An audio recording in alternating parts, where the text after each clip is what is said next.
Okay, well, as Stephen mentioned, middle way philosophy is my life's work and passion, and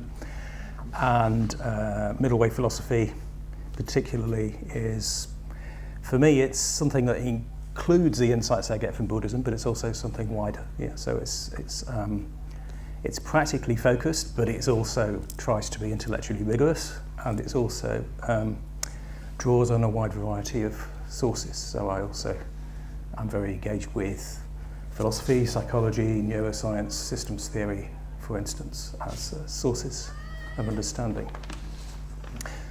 So what I often try to do is to synthesize, to bring together different perspectives in my work.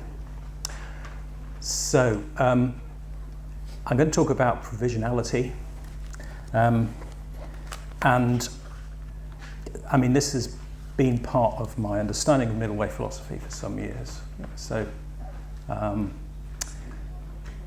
as I've gradually brought it into focus from about the last 20 years or so, I've been working on middle way philosophy in a series of books.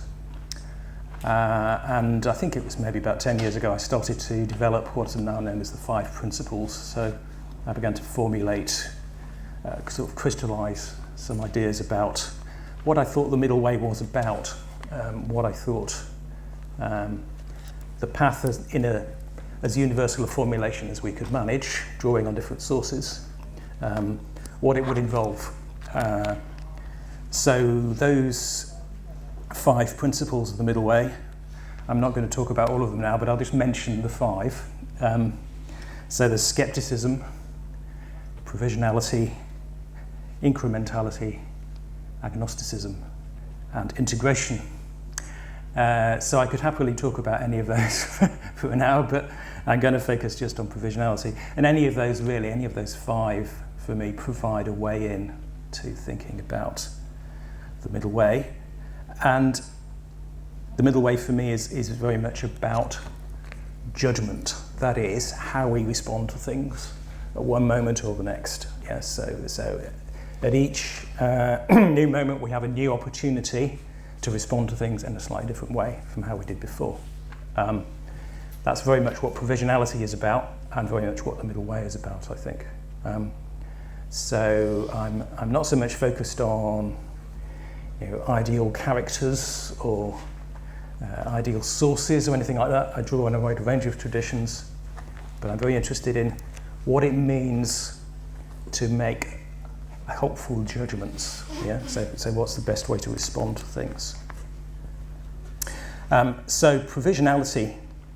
I better start with some sort of quick definition, though any definition is going to be limited. But I would say it's the quality of being able to respond flexibly to new experience, and to modify your beliefs in the light of new experience.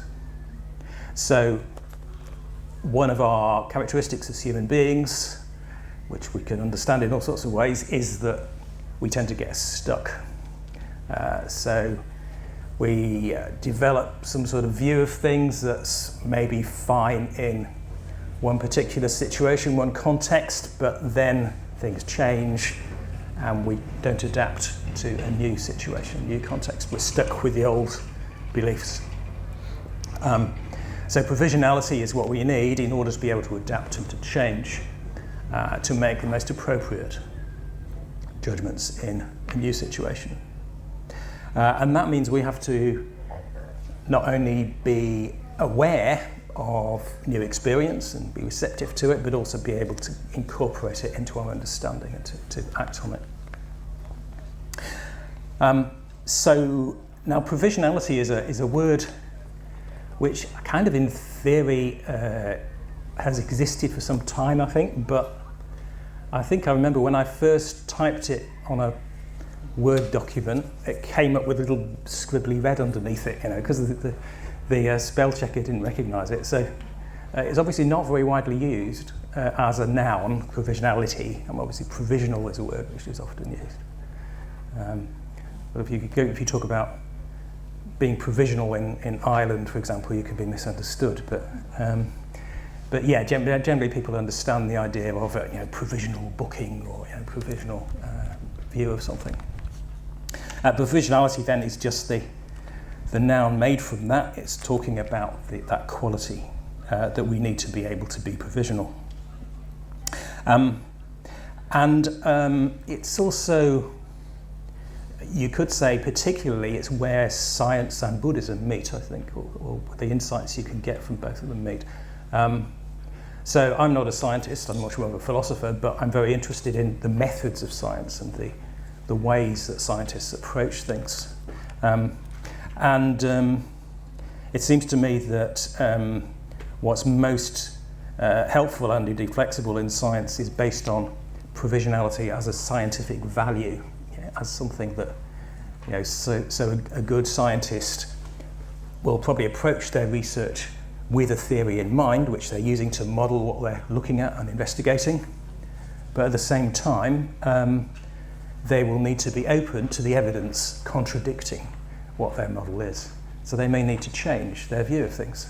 And there are a few examples of scientists who have quite radically changed their views in the light of new evidence. And that's a really difficult thing to do, particularly if you've invested 10 years or something in researching a particular theory, and then you find it's wrong because or you can no longer support it anyway. To do that, I think, depends on our mental states. It depends on how we respond to things. It's a psychological quality.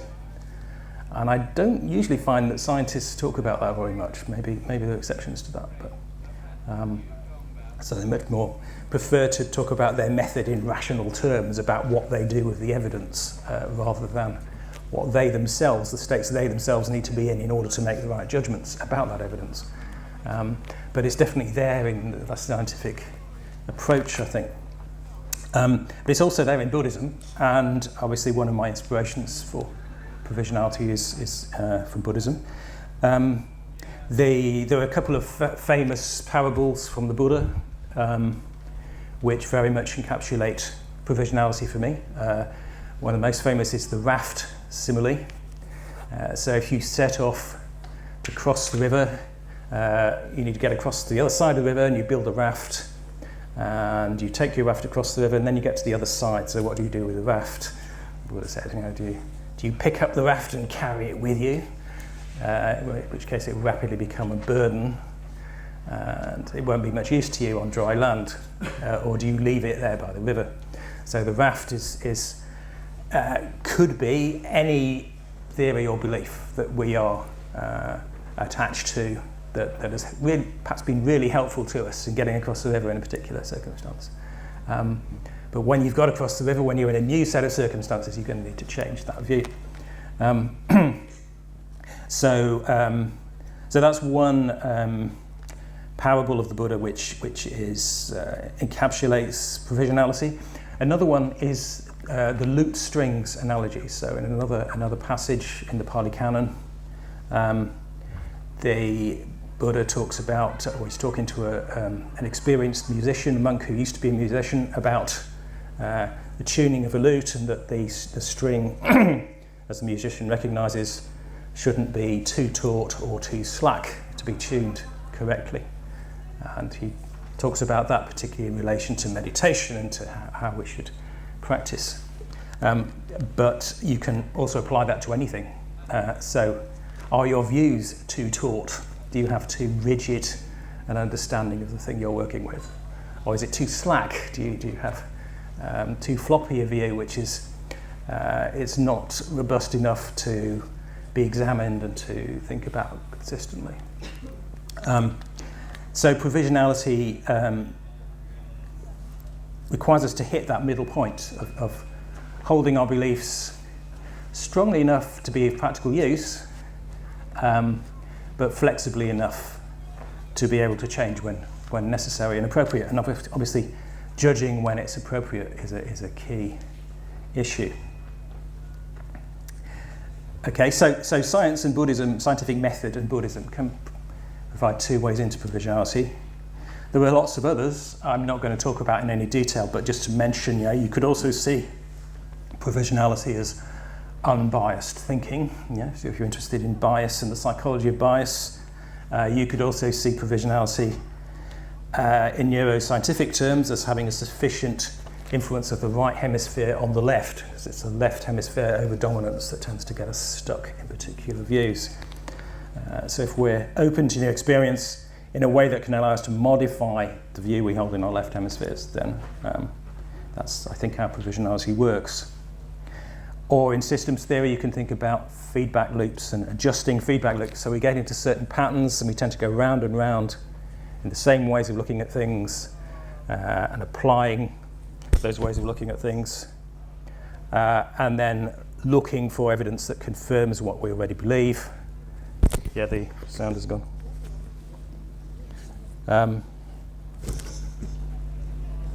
Is that okay? Yeah. Okay. Yes, so we tend to get stuck in those cycles, confirmation cycles, if you like.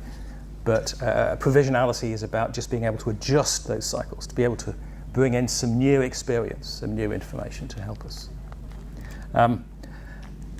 Okay, so that's just a bit of background, if you like, some ways you could approach provisionality. But the main things I want to talk about today are, well, first of all, a bit of an account of what I think provisionality is, what it involves, and secondly, how we can cultivate it, so the practice of provisionality. And then the practical side of it, I will follow through more this afternoon. So I'm holding a workshop in the Yom, I think it is, where we'll actually do some stuff about using provisionality in discussion. Yeah. So putting this into action. Okay. So yeah, I've got a handout here, which, if somebody could hand it out for me, that'd be great. I'm not sure I've actually printed enough, actually. I've underestimated the size of the audience. There's about 20 there, so you might need to share.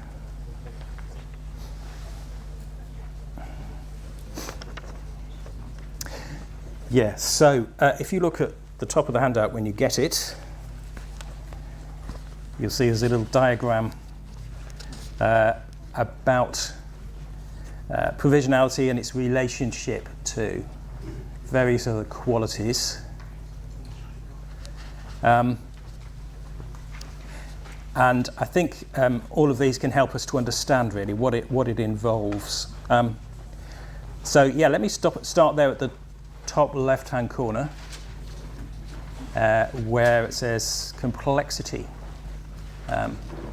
So the world is, or the universe is complex. There's all sorts of stuff going on in it that we're not aware of, that we don't know about. So the result of that is uncertainty. Things are unpredictable.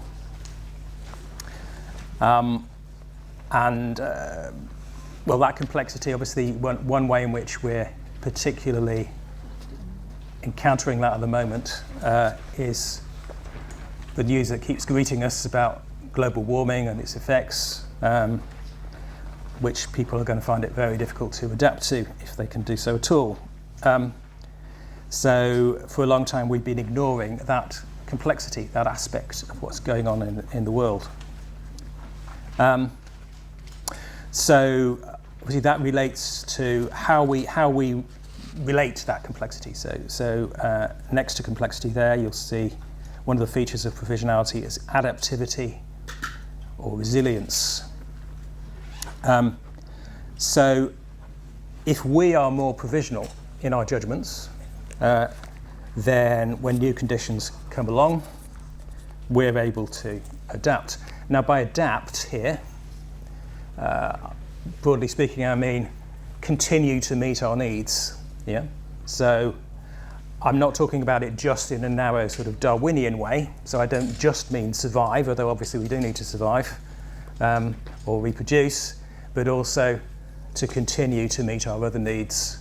For example, our needs for social support, or our needs for intellectual understanding, or whatever, however we understand our needs.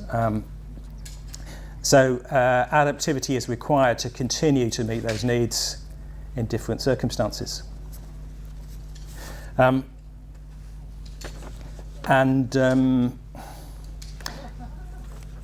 are able to do that because when we encounter new experiences, we're able to consider new options, new alternatives. So if you look at the next little hexagon around the clock, as it were, so after adaptivity, there's optionality. So optionality is having options, is having alternative possibilities that you can think about, that you can consider. They're on your agenda in some way. And this can be very much a matter of imagination. Can you imagine alternative options? If you can imagine them, though, can you also consider them seriously? We'll think about what that involves in a minute. But very often, if we're stuck, we tend to model everything that we see in terms of absolute views, yes and no. If you think about some particularly entrenched discussions or areas of discussion, maybe whether God exists, or the debate about abortion, perhaps, or perhaps Republican versus Democrat arguments in the US. So they tend to get stuck in a duality of where there's either you're on one side or you're on the other, and those two sides are often associated strongly with two groups, and you need to conform to belong to that group, and you're likely to react to the alternative view as something very negative. Yeah. So that kind of pattern of there only being two options associated with two groups can constantly constrict our thinking, and the way it does that is to just give us a yes or a no, in effect. So any new complex bit of information just gets processed as one or the other. Either they're on our side, whoops, or they're on their side. Yeah. So either you're in the group or you're out of the group, and you can almost maybe if you watch yourself reacting to something you read on the internet, yeah, you can almost detect. I can certainly detect that moment where I think, is this person some sort of right winger? Yeah, and that's sort of the group think creeping in immediately. Yeah, so rather than weighing up what this person is actually saying, I'm immediately putting them in a category which is opposed to the one I identify with. Optionality involves actually thinking about the alternatives, actually being aware of third options other than the yes or the no, the with us or against us. And other ways of understanding that, is in terms of false dichotomy or dualism, for example. There's a very famous example of George Bush Jr. At the time of the, I think it was maybe before the Second Gulf War, but he made this famous speech where he stood up and said, either you're with us or you're with the terrorists. It's a false dichotomy. It's a yes and no, where there are other possibilities. And usually there are other possibilities. You just have to look closely enough to find them. So that's often the challenge, to think beyond the framing that everybody may be using around you, which insists there's only two options. But very often there's more. Going further around the clock, as it were, from optionality, I'm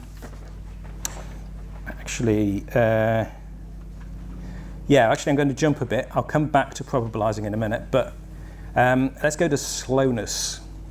So as a quality of provisionality, slowing down is really important. So one reason we need to be slower is so we don't jump to conclusions. So there's a great piece of psychology by Daniel Kahneman, a book called Thinking Fast and Slow, which I highly recommend. where he goes through this, why over fast thinking, or jumping to conclusions as it's popularly known, is closely associated with bias, with making unnecessary or unhelpfully quick conclusions. Now, obviously, it's okay asking people to slow down, and maybe if you're at Butterfield, it's quite easy to slow down. But if you're not, if you're working in the city or something, then you do have to make fast decisions. And if there's a drowning child over there, then you do have to jump in and save them. But so the slowness applies where possible, not in every possible situation. So that's why I've also put time framing next to that. So provisionality does involve slowing down, making use of the time we have, rather than always being slow, because our decisions are also time framed by the circumstances. So accepting that time framing is part of provisionality, part of understanding what it is to be provisional, I think. But yeah, that's a common instant objection I find if I start talking about provisionality. They say, well, yeah, but what about quick decision making? It doesn't rule this out at all. But what it can do is if we practice slowly, then we can obviously be ready for when we need to make quick decisions. Now I'm a pianist, so I'm also very aware of the value of slow practice to try and, if you need to speed up, be able to play something quickly, you'll have to start off slower in order to be able to do it. And again, the same applies to anything else, really. Okay, so another aspect then of provisionality is slowness. Next around the clock, and I'll come back to the probabilizing in a minute, but next around the clock from slowness is synthesis. So provisionality involves making connections. So that's what I mean by synthesis, bringing together different ideas, considering them in relation to each other. And it's only by making those connections that we can consider new possibilities. Another way of thinking about that is creative thought, creativity. So creativity occurs when two new ideas that you haven't connected before get connected in some way. And obviously you may then put those into action in art or in any other context.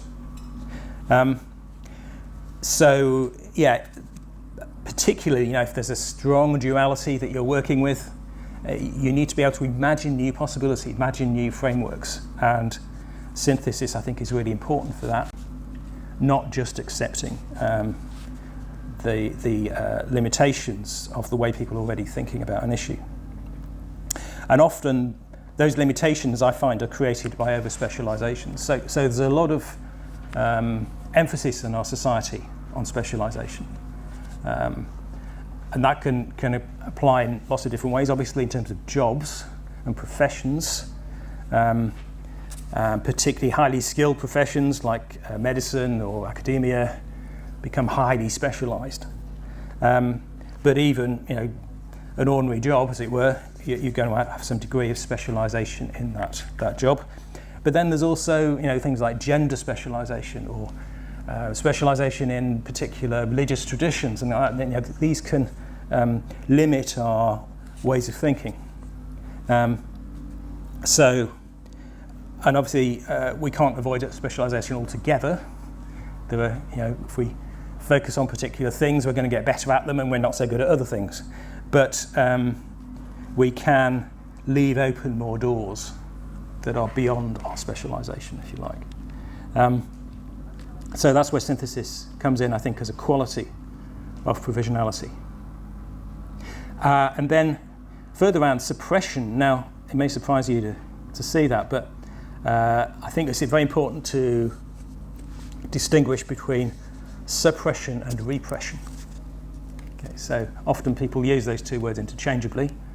I think psychologists are probably aware of the difference. But so suppression is where you focus your attention on something for the time being and you don't focus on other things, and you're aware that that's what you're doing. So there's a context of awareness. Repression is where you're shutting things out and you don't realise you're doing that. So you are excluding possibilities there. But suppression, well, it's a fact of our experience that we have limited attention and we can only do one thing at a time quite often. So to think provisionally, strangely enough, we need to be able to shut things out, but temporarily, whilst leaving some options open in the background.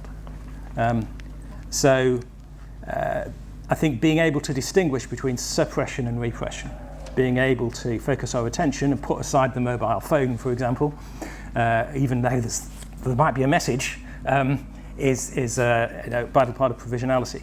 So it doesn't mean just reacting unreflectingly to every new stimulus.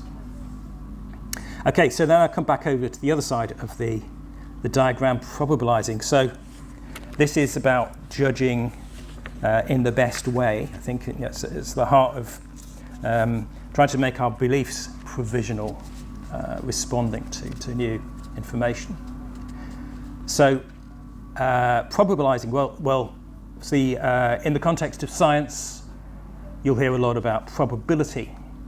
Scientists talking in terms of probabilities. Probabilizing as a verb with an ing on it is a slightly wider idea. It's about the process of estimating how likely you are to be right about something.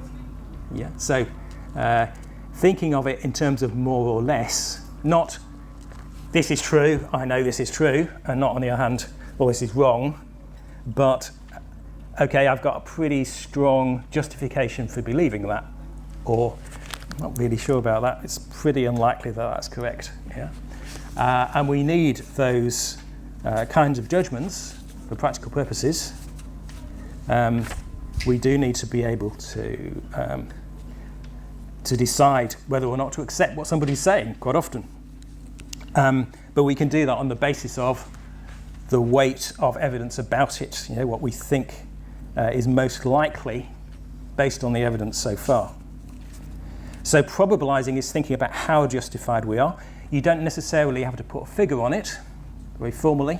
Obviously, if you are working in the context of formal science, then you will create formal probabilities and you'll have formal mechanisms for working those out. But for most of us, most of the time, it's a question of just thinking roughly, how probable is this? Yeah, how likely is this? Based on what we're aware of. And that also means, I think, paying respect to very, very small or very large probabilities. So there are some things which are overwhelmingly likely, okay? So it's overwhelmingly likely that I'm sitting here in a tent in Butterfield. I'm not currently in a dome on Mars with an illusion surrounding me, okay, because I've got no evidence for the alternative view. But I can't be absolutely certain about that, yeah, but it's so overwhelmingly probable that I am not going to make, I'm not going to give any energy to the alternative scenario, yeah. When we get into conspiracy theories, which I think are a major issue at the moment, that we need to be able to try and weigh up how probable this particular theory might be that we encounter in looking at a range of evidence that might be relevant to it, not just a particularly narrow range of convincing arguments maybe that we may have encountered. So looking at it as broadly as possible, probabilities may be very small or very large. It may be overwhelming. It may seem overwhelmingly obvious that we should think one way or another, and that's fine. But there's a difference between being a very small or very large probability and being absolutely certain. And I think that distinction is very important. We bear that distinction in mind. Okay, so when we've got different views of things, we get to the final point on the right, weighing up. So judging comparative justification or credibility. Weighing up is, as I say, taking into account as much evidence, as much experience as we can from different sources in the situation, not just jumping to yes or no. And that might apply to evidence. It might also apply to credibility. So there are a lot of things in this complex world that we can't directly understand or know much about. So theoretical physics, for example, I'm pretty ignorant of. Or anything involving specialized expertise is very likely to be in that category. So then in that kind of situation where we don't have much evidence that we can maybe understand or engage with, we have to rely on credibility. We have to rely on the sources, trusting one source or another source, and that applies very much to political issues. Do you trust the BBC, etc. There I think it's very important to weigh up the credibility of different sources, particularly when they say different things. So we don't just think, oh, that's the source I believe in, so let's believe everything that source says and dismiss the other sources, but look at the other sources as well and think about how likely they are to be correct. For example, what's their reputation? How much expertise do they have? Are they obviously biased? Do they have a past record of being so? So if we go through a weighing up process, I think we can avoid a lot of the unnecessary conflicts that we may get into, which come from not being provisional, from assuming that we have an absolute view of things. Okay, so that's just a quick look around what I think provisionality is, what it involves. But I'm now going to talk a little bit about how to be provisional, so about the practice of provisionality, which is obviously what it's all about, really. So I'm going to separate those practices into background and foreground. So if you want to be provisional, there's a long-term aspect to this, and there's a short-term. So what I call the background practices are the long-term. How can you cultivate the sorts of mental states or approaches that help you to be provisional in the long term? But then the foreground practices are, how can I be provisional now when I'm making this judgment here? So the background practices are things which you might find widely practiced in Buddhist movements like Triratna perhaps, but also in the education system, so at least in certain places, and obviously in lots of other places. So mindfulness I'm starting with, but including in mindfulness I mean not just meditation but also bodywork kind of practices that help us to avoid stress responses, basically. So if we're aware of our bodies and relaxed in our bodies, we're much less likely to start jumping to conclusions, because us jumping to conclusions is related to stress responses, to feeling, yes, I've got to fit in with my group here because otherwise I might be threatened here. So mindfulness can be really helpful to cultivating provisionality, but it's probably not enough by itself. I'm also suggesting academic reading and writing, whatever that means for you in your context, yes? So moving on from whatever starting point you have educationally. But any way you can engage with more challenging thinking, whether you're producing it or reading it, might help your capacity for slow reflection and thinking about alternative ways of looking at things. And then the arts. So all the arts, I think, help us in one way or another to develop our imaginative capacities to consider alternatives. So they open doors, they open windows. Even if we're reading something that's entirely fantastic, for example, or we're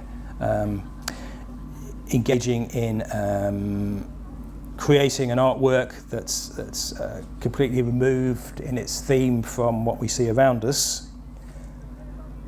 We're exploring possibilities, and it's often very difficult to track exactly how those possibilities might affect us, but I do think they have a practical effect on our decision making and our judgment in the long term. They open new opportunities, new possible ways of thinking. And then finally, critical thinking. So that can be a practice in itself. It can be taught in itself. So I've spent some time personally teaching critical thinking in a sixth form college. While it was still available as an A-level, which it isn't anymore. But critical thinking is a discipline which you can learn separately from any particular academic study. But it's also often absorbed to some extent when you study something else. So critical thinking is careful judgment, I think, about how we justify our beliefs. So provisionality is really central, I think, to critical thinking skills. Okay, so those are things in the background. If you do those sorts of things generally, those are likely to help you to be more provisional. But again, they're not a silver bullet. They don't necessarily always help you to be provisional in a particular situation. If you bring them all together, I think that will help more. So it's a question of interaction and interdependence between practices, rather than just finding one magic practice and thinking this is the solution to everything. And then the foreground practices, so when we're actually in the moment, when we're actually thinking, well, what do I decide about this? So there's a list of points that I'd like you to consider, and some of these I will be exploring more in the workshop. Yeah, so I'll be asking you to try and apply these in the workshop. So consider alternative options. So when you're confronted by binaries, particularly, which may be, strongly opposed views held by two different groups, or particularly where people are insisting, there's only two ways of looking at this, you've got to take a choice, it's one or the other, then consider the alternatives. Consider both long and short-term needs. So if you think about the problems with people's thinking about global warming, it's often not about thinking short-term, isn't it? It's not about thinking long-term enough, and people's difficulty in engaging with the long enough term. Just occasionally, though, people do think long-term and need to think short-term instead, which that's a less common problem, perhaps.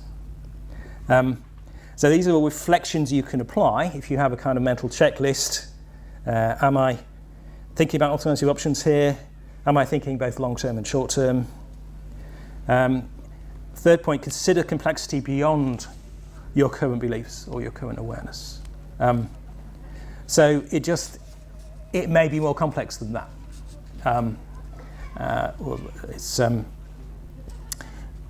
So if you've got somebody, for example, who gives you a complex explanation that you don't really understand or relate to, well, that may be because they understand some sort of complexity that you haven't got a handle on yet. Of course, it may not. It may all be waffle. That's another possibility. You just have to make the best judgment you can. Then building resilience. So I talked about adaptivity and resilience. So resilience in judgment is obviously trying to not be knocked sideways by your experience, particularly a powerful emotional experience. You've just had an argument with somebody, or you've just seen something you hate on the internet, or whatever it is. So things like mindfulness can really help with that, with maintaining your equanimity, not having your judgment diverted. But building resilience is obviously also important ecologically. So, I'm currently engaged in trying to create a forest garden in this place we've bought in Wales that we're trying to turn into a retreat centre. And that for me is very much about resilience, thinking about how not only us but also our environment, which then affects us, can be resilient, how we can maintain a system that's adapted to new conditions, that has its own set of relationships that will likely continue in some form regardless of new events. So I think there's a close relationship between our resilience in the way we judge things and the resilience that we create in our environment, or help to create in our environment. Okay, the next point is slow down. So I've mentioned the value of slowness. So that's quite a simple thing. We've already got that in popular awareness, perhaps. Count to 10, before you explode. That's provisionality, isn't it? Simple thing. Look for intuitions and rational considerations. So another way that people can specialise and get a bit stuck is if they're only in one of those modes and not the other. So people can be, for example, very intuitive in their responses to things and believe in their intuitions. And then somebody tries to give them an argument where everything's laid out and there's the evidence, that doesn't really mean much to them. Or you can get, on the other hand, you can get someone who's got everything laid down. It's maybe very clearly argued, but there are actually certain assumptions in there which may or may not be correct. Maybe an intuitive view can actually help them stand back a bit and see a bigger picture, which they wouldn't otherwise be aware of. So intuition and reason, if you like, are both things we need, I think, to take into account and use. Neither of them gives us magic answers. They need to work together. Thinking beyond your specializations. So that's again another thing you can consciously reflect on. So am I just being the person I was trained to be in my profession, say, or in my degree course, if I did one or something like that? Or am I considering other ways of looking at things here? Prioritizing your attention, so if you don't actually focus on the issue, it's difficult to be provisional.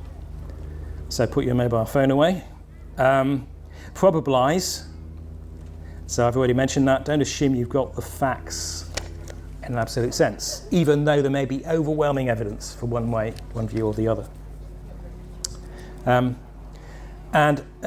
respect asymptotes. So asymptotes is a mathematical term for, if you look at it, if you have a graph which is tracking a particular quality, and the tail of the graph, as it were, brushes the bottom of the graph, so it almost records almost zero, or almost 100% at the top.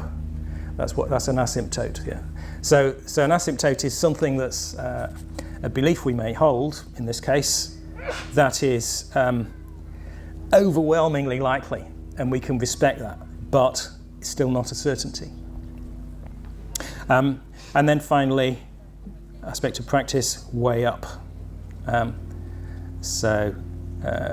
that involves not accepting authorities absolutely. Even if there are some sources we respect and think are really reliable, that's not quite the same as them being absolutely correct. Okay, so as I say, I'm going to go more into this as a practice and get you doing it in the workshop this afternoon if you want to come along to that. And I've given a link at the bottom there if you want to explore any of this further. That web address, you'll find some videos which explore provisionality and the other principles of the middle way. And I have a book coming out next year which includes a large section on provisionality as one of the 5 principles of the middle way, along with the other ones I mentioned at the beginning. Okay. If there's also some of my recent books here, so if you want to look at those at the end of the session, then feel free. So I'm going to stop speaking there, but I'm very open to questions. Has anyone got any questions or responses or thoughts?